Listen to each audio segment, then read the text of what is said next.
should everyone be able to vote? Now, this is something I've been considering recently, and I'm really wondering, should everyone in the country be allowed to vote that's a British citizen, of course.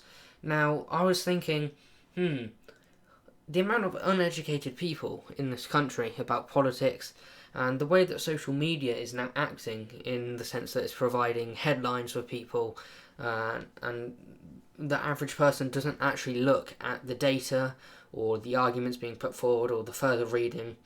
For example, in politics, I'm always reading about politics, but the average person isn't.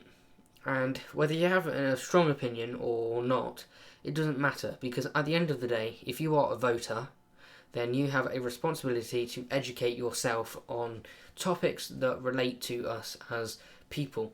Now, the issue of Brexit, for example, I wanted to talk about that. A lot of people were fazed by the headlines. Now, I am a Brexiteer myself, but I was thinking that a lot of people do actually just look at the headlines and don't actually consider what the arguments are being put forward. Now, I believe Brexit is a good thing. I believe that it is the best way forward for this country, so I'm not doubting the fact that we left the European Union.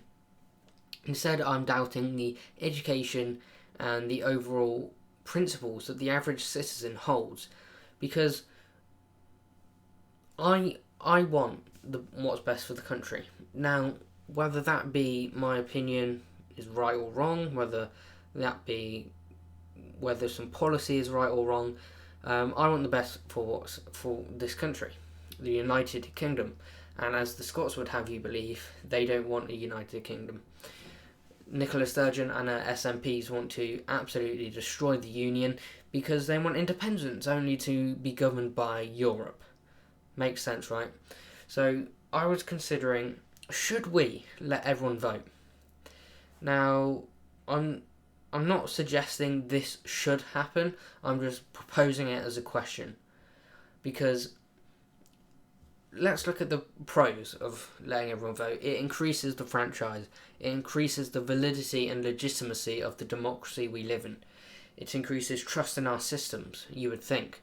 But what if there were major cons to these positive aspects of voting? What if uneducated citizens vote with their heart rather than their head?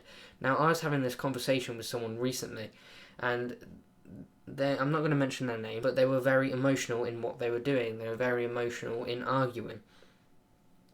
When you are putting emotions in front of actually thinking, you set a dangerous precedent for yourself, because you're actually thinking with your heart rather than your brain. Now, you might say, well, Jaden, what is the negative of thinking with your heart? Well, it doesn't allow you to see the full picture. It allows you to dive in and think about stuff that is just irrational. So that's one major con. Another con is whether we should let criminals vote now, and who we should let vote. So in that case, it would be criminals or refugees or EU citizens. Who do we let vote? Now, there's another con, or an argument to be put forward. I would argue that it is important that we only let educated people vote. Now, this may seem controversial at first, but as we had in Athenian Greece and Greek kind of law, it was only the philosophers that was able to vote. Now, the philosophers were a small select of people that were considered the smartest in their areas. But I'm not suggesting we have a small set of people. That would be autocracy, which we saw in the Soviet Union and in Russia under the Tsar. I'm advocating for people to ensure that they are educated, and by that I mean we should add some requirements in to make sure we have educated voters, because then we can split the vote between educated voters and non-educated voters, and then we can go and decide which ones we want in the voting system. The voting system, I may mention, is very I wouldn't say corrupt, I wouldn't say rigged, but it's very biased, or unconscious bias, let's put it that way. It's unconsciously biased towards the two main political parties. It creates a duopoly of the parties. Having a duopoly is not good because it doesn't allow for third parties.